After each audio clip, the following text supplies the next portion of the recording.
So hello and welcome to another activism chat with Kat Owens. Yes. Hello, Kat. How are you? Hello. I'm okay, thank you. How are you? We're good. We're good. Very excited as well. Yeah, excited. The parliamentary debate has finished. That was on Tuesday, and that was a lot busier and longer than any of us had expected. And containing a lot about adult ADHD and women with ADHD, late diagnosed ADHD, which was a real victory. Yeah. So there was over 7,000 surveys completed that informed that debate, which is incredible. Yeah, really incredible. And we know that from one of our links alone, we had 700 clicks. On that basis, around 10%. Well, it would be over 10% because it's only the one link that we actually have the stats for. Exactly. So yeah, on that basis, we're estimating over 10% of that 7,000 surveys completed came from what we're doing. From our followers, from our listeners, from you guys. Yeah, from you guys. Thank you very, very much. Yes. Thank you so much for doing that. Thank you so much for doing the MP letters and getting those sent out to your MPs as well. And of course, thanks to Kat for drafting up the templates to help us all out so that it made that job a lot easier. We're forever grateful. And yeah, it just shows that together we can. That there is power in numbers and we can make changes. And change is hopefully on the horizon. It is on the horizon. It may be a marathon more than a sprint, and there are many hurdles in our paths, but together we will persevere with the help of wonderful Kat. Yeah. And from there, Kat, break it down for us. Break it down. Right. Tell us what's happening. Well, I just wanted to join in with thanking everybody as well, because I have to say, even when I did this for my actual job, I haven't seen people respond in a way that your followers, that our community have done. I just think you're amazing. You're amazing. They're amazing. We're amazing. Oh, bless you. I just wow, we made a real difference. And I think when people were getting the slightly negative responses from MPs, that was, you could almost feel like oh, well, it's going to be like it always is, sort of a feeling. And I know I'm one of those people. I was just we didn't get a response. None of us did. The three of us, we didn't. Did we? Yeah, I know. We were the ones that were out there shouting about it, and our MPs couldn't be bothered. Thanks. I will be addressing this with my MP soon. Yeah. But in the meantime, I can tell you about loads of other MPs that really did rise to the challenge, and thank you to them as well. Yes. Yeah. So I've sort of gone through the debate, and it was, as you say, it was a very, very long debate. It was over 2.5 hours. Ones I've seen before are usually about an hour. Yeah, because that's it. I had no comparison. I was watching and I was just like, this has gone on a long time. Yeah. Wondering, is this what they're always like? Yeah. But you're saying that they're not. No, not in my experience anyway. To the extent that my husband decided he should bring me some snacks. So some debate snacks. Yeah, top marks to him. So yes, I've broken down the Hansard, which we talked about is the book of everything that goes on in Parliament. Mm-hmm. I've broken down what was said in there. It's a verbatim list of what everybody's said about different things, and positives, negatives, positives. There are quite a lot of both, but there are more positives than negatives. Yeah. For something that we know is so emotional, it is the difference between life and death. Mm-hmm. Yes. That to be able to come out of this, the first piece of lobbying we've done, because of course you've been doing the activism by doing the podcast, but the first sort of direct lobbying of MPs, this is what we can say we've achieved. So positives, there was a clear understanding of what ADHD was and what it wasn't. And I have to say I was really pleasantly surprised by that. Yes. I don't know if you kind of felt that when you were watching. 100%. The words coming out of the mouth of an MP were ADHD is real. Yeah, that's incredible. To hear that being said and, people actually acknowledging it as a real condition is just... Yeah. This isn't up for your opinion to smooth over or dispel. This is a fact. Especially with everything in the media that's been negative this week as well. So yeah. I think what I found really interesting as well is I have worked with the autistic community and done stuff via NAS and other big autism organisations. And funnily enough, I saw two people that I used to work with in the audience there. And I was thinking, oh, well, the autism lobby is really powerful. There's going to be loads on autism. Actually, I think ADHD did get a lot more the time. Yeah. Obviously not a competition, and both are in absolutely horrendous states in terms of the waiting lists. Yeah. Mm-hmm. But I was pleasantly surprised at how seriously things were taken by the MPs. So going back to positives, the MPs have clearly read and received briefings from us, from our community, and from other organisations that are working with people with ADHD. They knew what they were talking about. Mm-hmm. Yeah. They weren't just sort of like trying to scrabble around to come up with some things to say to fill the time. Yes. Yeah. They had more things to say than they had time. Yes. Which is really good. Also, they really, really got it when it comes to how many of us have had to pay for private care. Because, for example, I can't work at the moment because of my health, and we have had to pay for me to be diagnosed privately. Yes. Because my doctors didn't send off my referral, and I only found out 9 months later. And, you know, we know that this is all too common. Yes. And came up in the debate. There were MPs talking about their constituents and saying, this happened, that just shouldn't happen. And there was a lot of talk of there being a two-tier system. So all of these things were highlighted. Although children and families were talked about quite a lot, there was a lot about later diagnosis, there were a lot about women. I know you've mentioned that, but I just want to say, I'm going to read her name to make sure I get it right. Independent MSP, so Member of Scottish Parliament, Margaret Ferrier. Sorry. Is a legend. Yeah. I'm actually getting goosebumps just thinking about it. Yeah, she was amazing. What a lady. Yeah. She honestly, if you haven't seen the debate and you feel like you don't want to see it all, absolutely, it's not for everyone. But go and find the little clip of her. She just bossed it. We're going to have to see. Mic drop. Yeah, we're going to have to see if we can like take her for a cup of tea or something, because she's amazing. Yeah. But anyway, she actually highlighted the reasons why women get diagnosed so much later than men or boys. And misdiagnosed. And she made a really interesting point that nobody else did. She said, you know, this isn't something easy to talk about. It often gets missed out because of the stigma, but it is easier to get illicit drugs than it is to get a diagnosis and proper medication for ADHD. Yeah. What a world do we live in? Yeah. Exactly. Yeah.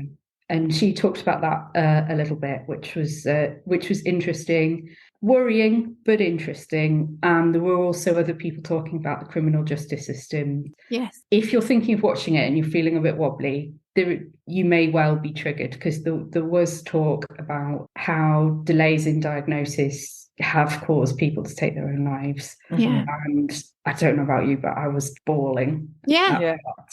This is the impact. It is, which, undiagnosed, untreated, unmanaged ADHD, it kills literally. Yeah, exactly. And I think the MPs who were representing constituents, that there were two mums who'd gone to their local MPs, and they had a really strong bond with the MP. You could see that through the stories that were being told. And that's encouraging, because it shows to me that MPs, although we give them a hard time, and in many ways they're not getting it right at the moment, but there is positive opportunity there. We can work with them. So negatives, just quickly. One is a negative because it's the Conservative Party line more than anything. It's just more funding won't solve problems.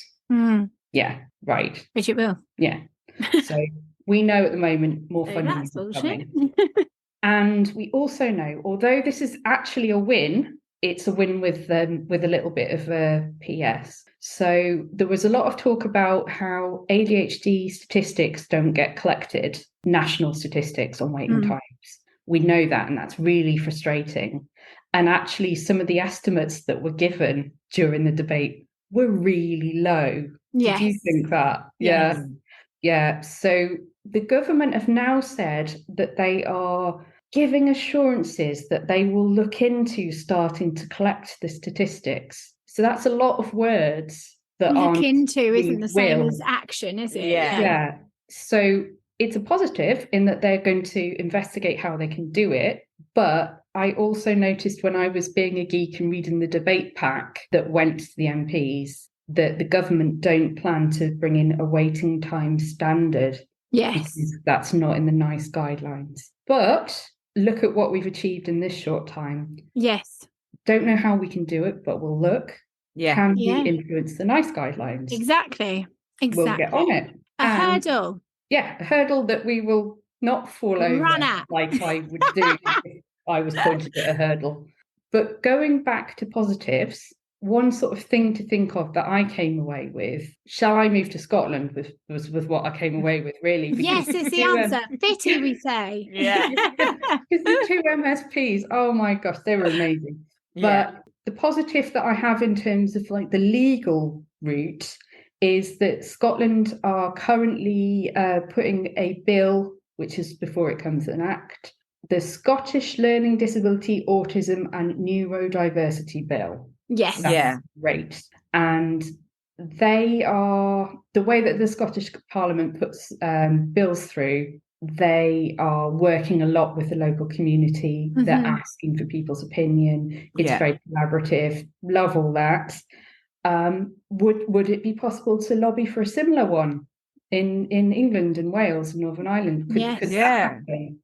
Now, I know colleagues at the National Autistic Society, it wasn't when I was there, it was before I was there. They brought about, with a coalition, the Autism Act, which is a single issue act. It was the first ever single issue act. But I'm not saying like we should have a single issue ADHD Act, which was my original thought. I wonder if that could happen. But I found out that it's not a secret, other people know as well, but Liam Fox, Dr. Liam Fox, the MP, is currently sponsoring a learning disability bill in Westminster. So we know that in Scotland, they're looking at learning disabilities, autism and neurodiversity together. Would it not make sense for the learning disability bill to be learning disability and neurodiversity? Not to replace the Autism Act, because I know that's a tremendous amount of work went into that. Amazing people have worked on it and they are continuing to work on it. Yes. So not detracting from it, but just adding to it. Yeah. So who knows? Let's put our heads together and see what we can do. The other thing that Scotland are going to have, hopefully, is an independent commissioner that can look at learning disability, autism and neurodiversity issues. So they would be somebody that wasn't a political politician. Let me put this slightly better. That wasn't affiliated to political politician works. We like that. You know what I mean? Who wasn't affiliated to a political party. Yes. Yeah. So it's like a civil servant, basically, that will work with the government and they will advise the government, but actually a commissioner is working for the community rather than for the government. Right. So in New Zealand, they have a health and wellbeing, I think it is. They have a commissioner and we love New Zealand and their politics. It's a great place. Yeah. So that's happening in Scotland. It's not probably nationally going to happen in the rest of the UK, but there are new systems in place, which are independent care boards and independent care partnerships. And these are going to be influencing how services are delivered in the UK. So they are replacing the groups that were made up of GPs, hospitals, that kind of thing, the community care groups. So they've gone and these new things have come in just last year. So actually they're at the beginning. So what can we do to be part of perhaps the independent care partnerships to tell them what we need as an ADHD community? So sorry, that's a lot of words and a lot of things to think about. but it was a 2.5-hour debate. Yes. Great summarising. Yeah, exactly.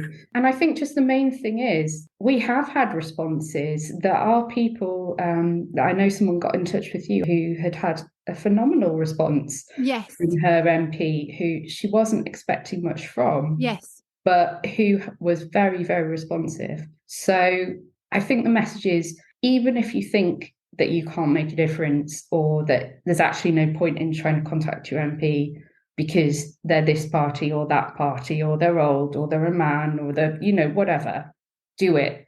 Just do it anyway, because you never know what's going to happen. And that's the thing, we talk about that a lot, is like potentially feeling like putting politics in this impenetrable bubble. And that's not me. That's not something I know about, because you think you have to know everything. And the point being is that we just muck in. Mucking in, we've got more people to just muck in. And together we have made a dent, made an influence, been heard. People that are struggling to be heard by their own GPs, stories are being told in Parliament and influencing this kind of debate. So don't think that this doesn't apply to you. It's understandable why you would feel powerless, having been so let down by the system, but together and with time and perseverance, we can change it. We can. Absolutely. And the thing is, and working together as well with the likes of you, Kat, who are helping people like myself that don't have a clue and would feel a little bit anxious and overwhelmed by trying to get a letter together to an MP, but having you working with us and putting these templates together to make it easier, to take the pressure off, so that it's just a case more accessible for people. Yeah, it's making it more accessible for people that are a little bit overwhelmed and struggle with that type of thing. So. Yeah, and that's the thing, and that's what we will continue to do.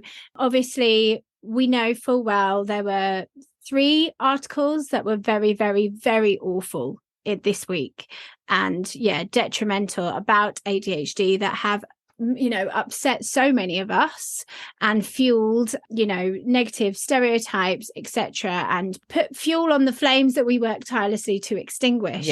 And actually quite a few people have got in touch saying, well, isn't that convenient timing, and we don't want to go down that road, and I don't want to hop on the conspiracy theorist bus, but it is interesting to note. But what's more interesting to note is the fact that in a week where people were writing complete bullshit about ADHD, who do not have the knowledge or understanding or experience or any right to be talking about a disability, about a brain disorder, that in Parliament you have somebody saying ADHD is real, people stating the facts, people sharing the experience, and that is a massive win. So just as we have put our heads together here and tried to find a way to gather us together and to use our voices in something that directly affects us and to make things better for future generations, believe that we will do exactly that in battling ableist media. We have formed a coalition with Kat, with the ADHD adults, and with more joining, and letters have been sent, moves are being made, and we will report back in a month's time. So we will come back with another Activism Extra with an update of what's been going on with our fight against ableist media, and believe we will make a difference. We will. And again, thank you so much for everyone that took the time to complete the survey and get your letters out to your MP, because it's you that's making this difference. Together we can. And like we said, it's not a marathon, it's not a sprint. Hang on. It's not a sprint, it's a marathon. We got there. And there are hurdles in our path. So yes, like we said, it's not all positive today, but there are positives, and we are on the path. So we will continue to jump over those hurdles and support each other through it. And together we will make change happen. We will. Go team. So thank you, Kat. Thank you, Leopard Print Army. And that's it. Hurrah. Thank you. And we'll report back soon. In a month. Cheerio. Ta-ta. Bye. Bye. ADHD as females, ADHD